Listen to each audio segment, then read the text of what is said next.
ایران چې کم ابنای هرمز بند کړی دی نو په هغې باندې د پاکستان جاز چې دی هغه د کراچۍ پورټ ته چې دی هغه را رسېدلی لکه د تیلو یو جاز چې دی دغه لارې پار کړې ده او پاکستان ته چې دی هغه را رسېدلی لکه د نورو دنیا دپاره دغه لاره چې دا هغه بنده ده خو پاکستانی جاز چې دی هغه راغلی دی او تیل چې دی دا را رسولی دي نو په هغې باندې په تفصیل باندې بحث کوو چې څومره تیل یې راوړي دي او د کم ځای نه یې راوړي دي ځکه چې ابنای هرمز چې دی دا د ډېرو ورځو نه بند دی او د هغې د لاسه چې دی په دنیا باندې غټ حسرات چې دي دا پرېوتي دي ځکه چې د تیلو سپلای چې دا هغه د دې د وجې نه بنده شوي ده نو پاکستانی یو جاز دی چې هغه د یو ای ای نه لکه د عرب امارات نه چې دی یو جاز چې دی هلته کې لوډ شوی دی او پاکستان ته چې دی هغه راغلی دی او په ابنای هرمز چې دی په هغې باندې راغلی دی او اجازت چې دی هغه والا ایران ورکړی دی ځکه چې د ایران اجازت نه وی نو هغه ویلي دي دا که زمونږ د اجازت نه بغیر په دغه طرف باندې یو جاز راغی نو هغه جاز چې دی هغه به موږ نښه کوو هغه جاز چې دی دا به تباه کوو نو د پاکستان یو ټینکر جاز چې دی د تیلو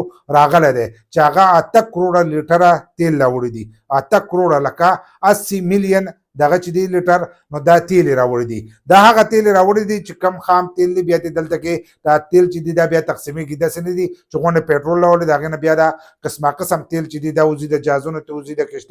کشتو ته وځي ډیزل ته وځي ګریس ته وځي ترکول ته وځي نو دغه تیل چې دی دا د هغې نه وځي نو 8 کروڑ لیټر چې دی دغه د تیلو جاز چې دی دا پاکستان ته را رسېدلی دی دا جاز چې دی دا یې څنګه را پرېښودلی دی او د څه د وجې نه یې را پرېښودلی هغو دا ویلي دي چې څوک د امریکې حمایتي نو هغو ته به موږ جاز نه پرېږدو لکه په دغه طرف هغه جاز نشي بولی نورو خلکو ته چې دی اجازت دی نو دی په دې باندې پرېښودی دی چې پاکستان چې کم جاز هغه ځای نه لوډ کړی دی نو د دې روپۍ چې دي دی په چاینیزو روپو کې ورکړي دي لکه د چاینیزو چې کمې پیسې دي نو په هغې پیسو کې چې دی ورکړي دي نور د دنیا چې کم تجارت کېږي نو هغه ټول چې دی دا په ډالر باندې کېږي خو د دې دا چې دی دا په چاینیزو روپو باندې شوی دی نو د دې د وجې نه چې دی دغه جاز راغلی دی ابنای هرمز چې دی دغه یې پار کړی دی او پاکستان ته یې تیل چې دي دا را رسولی دي نو په راتلونکي وخت کې چې دی نور جازونه چې دي هم پاکستان ته راتلی شي او دغه لاره چې دی دا پار کولی شي او د نورو ملکونو دپاره هم اجازت شته خو چې هغه د امریکې سره تعلق نه ساتي او د امریکې په پیسو کې چې دی دغه نه